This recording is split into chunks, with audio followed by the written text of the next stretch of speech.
Reaction. Name reaction series চলছে, তোমরা সবাই জানো। তো উইটিক রিয়াকশন এটা খুবই ইম্পর্টেন্ট রিয়াকশন, যেটা কার্বনিল চ্যাপ্টারে পড়ানো হয় এবং অনেক সিকোয়েন্স রিয়াকশনের মাঝখানে কিন্তু এই উইটিকটাকে ছোট্ট করে ঢুকিয়ে দেওয়া হয়। তো ব্যাপারটা কি হয়, কি থেকে কি হয়, তো কথা না বাড়িয়ে ডিরেক্ট লিখতে শুরু করে দিই কি আমাদের যে স্টার্টিং ম্যাটেরিয়াল উইটিকের সেটা কি হয় না অ্যালডিহাইড বা কিটোন, অ্যালডিহাইড অর কিটোন। আর প্রোডাক্টটা কি হয়, প্রোডাক্টটা হচ্ছে করেসপন্ডিং অ্যালকিন আর একটা কার্বন বেড়ে যায়, 1 কার্বন মোর, একটা কার্বন বেড়ে যায়। কিভাবে বেড়ে যায় সেটা বুঝতে পারবো রিয়েজেন্ট থেকে। রিয়েজেন্টটা কি, রিয়েজেন্টটা হচ্ছে অ্যালকাইলিডিং ট্রাইফিনাইল ফসফোরেট, PHORAN, ফসফোরেট। তো দেখতে কিরকম হয় উইটিক রিয়েজেন্ট, ট্রাইফিনাইল ফসফিন এরকম হয়, ডাবল বন্ড CH2। তো এটা কি হলো অ্যালকাইলিডিন ট্রাইফিনাইল, PH3 মানে ট্রাইফিনাইল এন্ড ফসফোরেট, এটা হচ্ছে উইটিক রিয়েজেন্ট। মানে ফাইনাল যে রিয়েজেন্টটা রিঅ্যাকশন করে সেটা হচ্ছে এটা, ঠিক আছে। তো উইটিক রিয়েজেন্ট হলো, তো একটা ছোট্ট एग्जांपल দেখে নিই, তারপর তোমাদের আরামসে মেকানিজমস শেখাবো। ধরো আমাদের কাছে একটা কার্বনিল কম্পাউন্ড আছে, লেটস সে অ্যালডিহাইড। কি হবে, খুব ইজিলি ডাইরেক্ট প্রোডাক্ট লেখাটা আগে তোমাদের শেখাবো। ডাইরেক্ট প্রোডাক্ট লেখাটা শিখে নাও, তারপর আমরা মেকানিজমে যাব। কেন মেকানিজম খুব ডিফিকাল্ট কোশ্চেন এলে তবেই আসবে, আদারওয়াইজ আমরা ডাইরেক্ট প্রোডাক্ট দিয়েই কিন্তু কাজটা চালিয়ে নিতে পারবো। তো কি বলেছিলাম, অ্যালকিন একটা কার্বন বেড়ে যাবে, তার মানে এই যে CH2 এ কি করবে, এই পার্টটা কি হবে এখানে জুড়ে যাবে, খুব সুন্দর একদম ইজি। আর এই যে ডাবল বন্ড O এটা কার সঙ্গে জুড়ে যাবে না ট্রাইফিনাইল ফসফিন অক্সাইড হয়ে যাবে, ডাবল বন্ড O। ব্যাপারটা একবার বুঝে নাও কতটা ইজি, কি এই CH2 টাকে তুললাম এখানে বসালাম আর এই O টাকে তুললাম এখানে বসালাম, এটাই কিন্তু উইটিক রিঅ্যাকশন। অ্যালডিহাইড বা কিটোন থেকে কিসে কনভার্ট হয়ে গেল, অ্যালকিনে কনভার্ট হয়ে গেল, ঠিক আছে। আর এখানে আমাদের একটা বাই প্রোডাক্ট তৈরি হলো। এবার আসা যাক উইটিক রিয়েজেন্ট কি করে তৈরি করা হয়। এটা কেন শেখাচ্ছি, এত ডিটেল না শেখালেও চলতো, কিন্তু কখনো কখনো কোয়েশ্চেনে ওই ট্রাইফিনাইল ফসফোনিয়াম ইলাইড যেটা সেইটা না দিয়ে তার স্টার্টিং ম্যাটেরিয়ালটা দিয়ে দেয়। তো তোমাকে জানতে হবে উইটিকটা কি করে তৈরি হচ্ছে। তো উইটিক রিয়েজেন্ট কি করে তৈরি হয় দেখা যাক, কি ট্রাইফিনাইল ফসফিন। ট্রাইফিনাইল ফসফিনে আমরা সবাই জানি কি ফসফরাসের মাথায় একটা লোন পেয়ার আছে, 5টা ভ্যালেন্সি, 3টে স্যাটিসফাইড, একটা লোন পেয়ার। এর কার সঙ্গে রিঅ্যাকশন করবে, মিথাইল ব্রোমাইড। এবার বুঝতেই পারছো কি এই যে পোলারিটি, বন্ড পোলারিটিটা, এটা কি হচ্ছে carbon del positive and bromine del negative. তো ইন দ্যাট কেস কি হচ্ছে, এই যে লোন পেয়ারটা সিধা এসে এখানে হিট করছে আর বিআরটাকে বের করে দিচ্ছে, আর এর সঙ্গে আমার 3টে হাইড্রোজেন তো আছে, ঠিক আছে। তার মানে তৈরি কি হলো, আমার একটা সল্ট তৈরি হয়ে গেল, PH3P এ লোন পেয়ারটা দিল বলে প্লাস, এবং এখানে CH3 এবং এই বিআরটা কি হয়ে গেল মাইনাস, একটা সল্ট তৈরি হলো। একদম মেকানিজম বোঝো, কোনোদিন জীবনে অর্গানিক মুখস্থ করতে হবে না। আমি সব সময় স্টুডেন্টদের থেকে শিখি ও লাস্টে অর্গানিক মুখস্থ করে মেরে দেবো, একটা কোয়েশ্চেনও সলভ হবে না। তুমি লাস্টে নিট দেখো, লাস্ট JEE পেপার দেখো, লাস্ট 3 বছর তুমি WB JEE পেপার দেখো, যে কোনো পেপার দেখো, প্রত্যেকটা question Matlab at least 80 to 90% question organic mechanism থেকে আসছে। সেই জন্য আমি আমার টোটাল কন্টেন্টটাকে তোমাদের সামনে এভাবে রিপ্রোডিউস করছি কি তোমরা পুরো মেকানিজম বেসড কোয়েশ্চেন যাতে সলভ করতে পারো, ঠিক আছে। চলো হয়ে গেল। সেকেন্ড স্টেপে এখানে স্ট্রং বেস দেওয়া হয়। তো স্ট্রং বেসটা কি হয় না ফিনাইল লিথিয়াম হতে পারে, ঠিক আছে, বা তোমার এখানে মিথাইল লিথিয়াম হতে পারে, বা সোডিয়াম হাইড্রাইড হতে পারে, মতলব এনি ওয়ান অফ দ্য কি ইউজ করতে হবে না স্ট্রং বেস। এবারে এই স্ট্রং বেসের কাজটা কি হবে না এখান থেকে এ সিম্পলি কি করবে, একটা HBr কে উড়িয়ে দেবে। তো একটা HBr কেন, বেস, ওর অ্যাসিডের দরকার আছে জীবনে, তো একটা অ্যাসিডকে নিয়ে নেবে HBr। তো এখান থেকে একটা HBr তুমি নিয়ে নেওয়ার পরে খুব সুন্দর করে দেখো তো কি পড়ে থাকছে, পড়ে থাকছে কিন্তু এখানে CH2, এখানে থাকছে প্লাস, এখানে থাকছে কি না মাইনাস। কেন এখানে প্লাস এখানে মাইনাস, এই যে একটা কম্পাউন্ডের মধ্যে প্লাস এবং মাইনাস কিন্তু ওভারঅল চার্জ কিন্তু নিউট্রাল। এটাকে আমি খুব সুন্দর করে এরকম ভাবে লিখতেই পারি। তোমরা বলবে এত কষ্ট করে চার্জটাকে রাখছো কেন, রাখার দরকার নেই, আমি এভাবে লিখতেই পারি। কিন্তু এর একটা নাম আছে, এই নামটা কিন্তু মনে রাখতে হবে। এটাকে বলা হয় ইলাইড, YLIDE, ইলাইড। এটার মানে কি, ইলাইড এমন একটা জিনিস যার প্লাস মাইনাস একই কম্পাউন্ডের মধ্যে আছে, যেটাকে তুমি কি করবে, নিউট্রাল করে তুমি এই কম্পাউন্ডটা বানিয়ে দিতে পারবে। মতলব both are the structure of this Wittig reagent. Wittig reagent তৈরি হয়ে গেল, ঠিক আছে। আমি নোটও প্রোভাইড করব, তো আমি তোমাদের আগে বুঝিয়ে দিচ্ছি, ডেসক্রিপশনে আমি নোট দিয়ে দেব, ঠিক আছে। তো উইটিক রিএজেন্ট কি করে তৈরি হয় এটা আমরা বুঝতে পারলাম। এবার আসা যাক মেকানিজম। মেকানিজম মানে কি, ধরো আমাদের একটা কোনো কার্বনিল কম্পাউন্ড আছে। এবার কি কার্বনিল কম্পাউন্ড, অ্যালডিহাইড না কিটোন আমি স্পেসিফাই করছি না, অ্যালডিহাইডের সঙ্গেও হয়, কিটোনের সঙ্গেও। এবার আমার যে উইটিক রিএজেন্ট সেটা কি, PH3P CH2, এটা মাইনাস এটা প্লাস, ঠিক আছে। তো এইবারে তুমি কার্বনিলটাকে এবার একটু উল্টো করে লিখি, ঠিক আছে। কেন উল্টো করে লিখছি এক্ষুনি তুমি বুঝতে পারবে। কি এক্ষেত্রে আমি এটাকে যদি এরকম করে লিখি তাহলে সুবিধাটা কি হবে দেখো, এই যে কার্বনটা, কোন কার্বনটা, কার্বনিল কার্বনটা, এর নেচার কি ডেল পজিটিভ, এন্ড এই যে অক্সিজেন এর নেচার কি ডেল নেগেটিভ, পোলার বন্ড। এবারে তোমাকে আমি আগেও বলেছি যারা আমার লেকচার দেখেছো, কি অর্গানিকে শুধু প্লাস মাইনাস খেলবে এবং প্লাস মাইনাস খেলাটা খুব সুন্দর করে শিখবে, তাহলে কিন্তু মেকানিজম আটকাবে না, খুব একটা বেশি আটকাবে না। তো এটা এখানে দিল। এইবারে এর যে নেগেটিভ, এ তখন কি করবে, ফসফরাসে দেবে। এবার তুমি পজ করে প্রেডিক্ট করো তো দেখি, কি এর পরের স্টেপে যেটা তৈরি হবে সেটা কি তৈরি হবে, একটা 4 মেম্বার ইন্টারমিডিয়েট তৈরি হবে। 4 মেম্বার ইন্টারমিডিয়েটটা এটা কিরকম দেখতে হবে দেখো, CH2 এর সঙ্গে কার্বন, এর সঙ্গে আমার দুটো মিথাইল থাকতে পারে বা একটা হাইড্রোজেন থাকতে পারে, অক্সিজেন। এইবারে এর মধ্যে কিন্তু একটা বন্ড তৈরি হয়ে গেল, তার মানে একটা 4 মেম্বার সাইক্লিক ইন্টারমিডিয়েট। সো এই যে 4 মেম্বার সাইক্লিক ইন্টারমিডিয়েটটা তৈরি হয়ে গেল, এইবারে এ তো কিছু একটা করবে, এর তো এরকম ভাবে বসে থেকে কোনো লাভ নেই, তো আমি চেয়েছিলাম এটা অন্য কালার নিতে, নিলাম। এইবারে তুমি প্রোডাক্টটা ভেবে দেখো, ফসফরাসের সঙ্গে লেগে গিয়েছিল অক্সিজেন, দিয়ে দাও একে, এ খুশি হয়ে গেল। তোমার দরকার কি ছিল, অ্যালকিন, কার্বনিলটাকে অ্যালকিনে কনভার্ট করা। তার মানে এ যখন বন্ডটা নিচ্ছে, এর টোটাল ক্যাপাসিটি কটা, ফসফরাস 5টা নিতে পারে বন্ড, 5টা ম্যাক্সিমাম নিতে পারবে, ঠিক আছে। তাহলে এ যখন এই একটা বন্ডকে নিল, পুরনো বন্ডকে ছাড়তে হবে।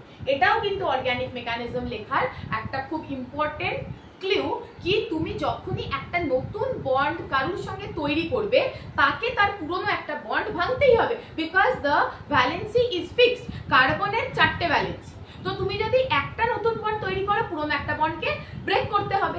ফসফরাস গ্রুপ কততে আছে, 15-এ, ও ম্যাক্সিমাম কত তৈরি করতে পারবে, 5টা। তো 5টা তৈরি করতে পারবে, তো একটা যখন তুমি নতুন দিলে আর একটা ওকে খুলে দিতে হবে, সিম্পল।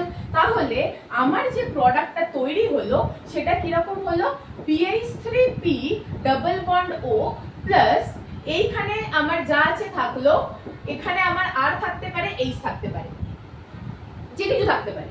তো এটা আমার কিন্তু ফাইনাল প্রোডাক্ট দিয়ে দিল। কোথা থেকে শুরু করেছিলাম কার্বনাইল থেকে। কার্বনাইল আমাকে কিসে কনভার্ট করে দিল, অ্যালকিনে। আর এই যে CH2টা একে প্রোভাইড করলো উইটিক রিএজেন্ট, এবং এই যে ডাবল বন্ড ওটা ছিল ও উইটিক রিএজেন্ট নিয়ে নিল, ট্রাইফিনাইল ফসফিন অক্সাইড বানিয়ে। ফাইন। তার মানে আশা করি তুমি পুরো ব্যাপারটা বুঝতে পারলে যে এখানে আমার কি কি রিএজেন্ট ইউজ হয়েছে, ট্রাইফিনাইল ফসফিন, মিথাইল ব্রোমাইড, এবং তারপরে একটা কি ইউজ হয়েছে, স্ট্রং বেস। তো এরপরে তোমার যদি এক্সামিনেশনে এই সিকোয়েন্সের রিএজেন্ট গুলো আসে, তোমার কিন্তু ভাবতে অসুবিধে হবে না, ডাইরেক্ট প্রোডাক্ট লিখে দিতে পারবে। ওকে, এইবার দেখা যাক এক্সাম্পল। খুবই ছোট ফর্মে কিন্তু বলে দিলাম, ক্যাপসুল ফর্ম, ঠিক আছে। তো এবার তুমি বুঝতেই পারছো, এই ডাবল বন্ড ওটাকে ওঠাও, এখানে লাগাও, একে ওঠাও, এখানে বসাও। সো পজ করে নিজের প্রোডাক্ট লিখে নাও, তারপর মিলিয়ে নাও। আর যদি লিখতে পারো তাহলে একটা কমেন্ট সেকশনে লিখে দিও কি হ্যাঁ ম্যাডাম লিখতে পেরেছি, তাহলে আমার একটু ভালো লাগে, কিছু না কাজ হয়েছে এরা মনে হয়। তো চলো এই ক্ষেত্রে এবার দেখো এবার কিন্তু ব্লক মাইন্ডেড হলে চলবে না। আজকের দিনে তোমার এখানে CH2 নেই, এর জায়গায় CHO CH3 আছে, কোনো প্রবলেম নেই। এটাকে তুমি পুরো উঠিয়ে এখানে বসিয়ে দাও। তো সেক্ষেত্রে তোমার একটা কার্বন বাড়লো না, অন্য ফাংশনাল গ্রুপও কিন্তু বেড়ে গেল। So that is one of the possibility, হতেই পারে। তো এই ক্ষেত্রে কি হবে না, C ডাবল বন্ড CH ও CH3 আর তার সঙ্গে এই যে ট্রাইফিনাইল ফসফিন তোমার যেটা আছে, ট্রাইফিনাইল ফসফিনটার কি তৈরি হয়ে যাবে, অক্সাইড। সিম্পলি এক্সচেঞ্জ, ভাবতে হবে না, তুলবে আর বসিয়ে দেবে। এইবারে এখানে কিন্তু এটা একটু অ্যাডভান্স লেভেলের কোয়েশ্চেন, এটা টিপিক্যালি জেডাবলি অ্যাডভান্সের কোয়েশ্চেন। একটু এক্সপ্লেইন করে দিই যারা অ্যাডভান্সের জন্য ভাবছো, আর যারা নিড বা ডব্লিউবি জেডাবলি ভাবছো তারা এখানে পজ করতে পারো, স্টপ করতে পারো। এনিওয়ে, তো এইখানে এটা আমার কি, this is a Luis base, जिसके এর কাছে কি আছে, lone pair. It is a Luis acid, এটাকে কিন্তু বলা হয় কার্বিন। কি বলা হয় এটা, কার্বিন বলা হয়। এর কাছে এরকম একটা ডট থাকে। যেরকম আমাদের অর্গানিক রিঅ্যাকশনে কার্বোক্যাটায়ন, কার্বোঅ্যানায়ন, ফ্রি র্যাডিক্যাল এগুলো ইন্টারমিডিয়েট, সেরকম কার্বিনও কিন্তু একটা খুব ইম্পর্টেন্ট ইন্টারমিডিয়েট। ঠিক আছে, তো কি করে তৈরি হয় সেটা আমি রাইমার টিম্যানের ডিটেল বলবো। যাই হোক, তো কেন এটা ইলেকট্রন ডেফিশিয়েন্ট, কেন এটা লুইস অ্যাসিড, এর কাছে কটা ইলেকট্রন আছে গোনো, 1 2 3 4 5 6। তো that means this carbene is incomplete. কি বললাম, ইনকমপ্লিট অক্টেট। তো ইনকমপ্লিট অক্টেট যখন হবে তখন ওর জীবনে ইলেকট্রনের দরকার আছে। তো এই গিয়ে কি করবে, এখানে ভ্যাকেন্ট অরবিটালে দিয়ে দেবে। তার মানে এইখানে তৈরিটা কি হলো বলতো, তৈরি হয়ে গেল PH3 ডাবল বন্ড CHCl। ঠিক আছে, এরকম একটা জিনিস তৈরি হয়ে গেল। আমি ডাইরেক্ট একটা স্টেপ জাম্প করলাম। কি জাম্প করলাম বলো, চল বল। PH3 CHCl। তো এ লোন পেয়ার দিয়েছে, মানে এ কি হবে প্লাস, আর একে দিয়েছে কাকে, কার্বিনকে, তো এ কি হবে minus. Again the ylide is form. তো ওই ইলাইডটাকেই কিন্তু আমি এই ফর্মে লিখলাম, বোঝাতে পারলাম, ওই ইলাইডটাকে আমি এই ফর্মে লিখলাম। ঠিক আছে, তো এবারে এর সঙ্গে কার রিঅ্যাকশন করিয়েছে দেখো, বেনজাইলডিহাইড। তো বেনজাইলডিহাইড কথাটার মানে কি, এরকম দেখতে হয়, সেরকম দেখতে হয়। এখানে একটা H,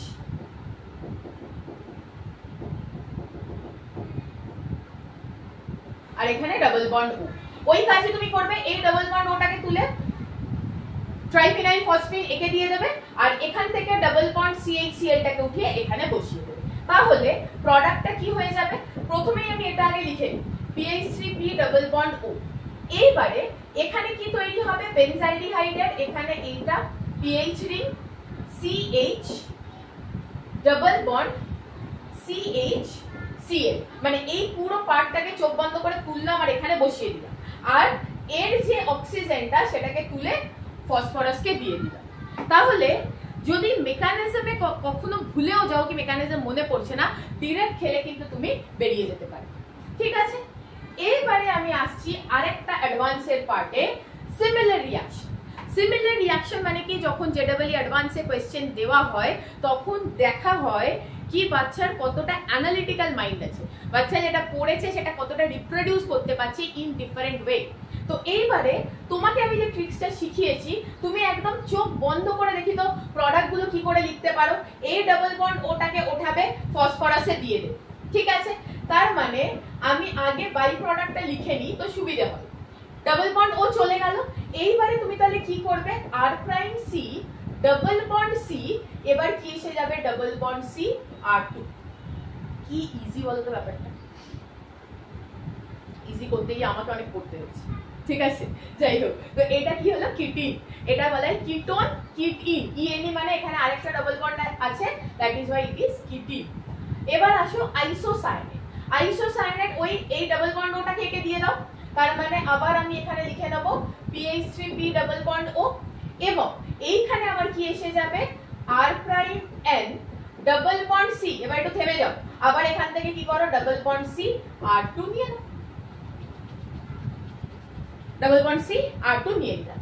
এইবারে এখানে আমাদের কি হবে না এইখানে কি তৈরি হবে না আর প্রাইম এন, তার মানে ডাবল বন্ড ওটাকে ওখানে দিয়ে দাও PH3P ডাবল বন্ড O, এবং এখানে তোমার কি এসে যাবে, এখানে এসে যাবে আর prime N double bond C R2।